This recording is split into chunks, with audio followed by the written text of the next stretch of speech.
انسان کوچک حب انتقام دارد. کسی که میخواد بزرگ بشه، رهبر بشه، مصلح بشه، مربی بشه، اگه حب انتقام داشته باشه اون خیلی کوچکه. انسانهای بزرگ که قلبها رو تسخیر میکنن حب انتقام ندارن. انسانهایی که دلشون خیلی کوچکه حب انتقام دارن. الم نشرح لک صدرک، آیا سینه تو رو منشرح نکردیم؟ خدا بهش میگه. علما میگن اسباب انشراح صدر 3 تاست: صبور بودن و گذشت کردن.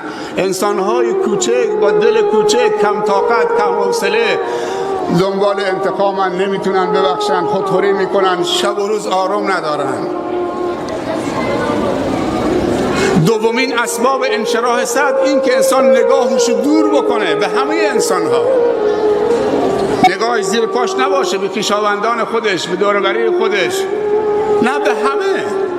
سوم مخالف پذیری. انسانهایی که دلشون کوچکه نمیتونن نگاهی و نظری و رأی غیر از رأی خودشون بپذیرن، در جا حذفش میکنن اگه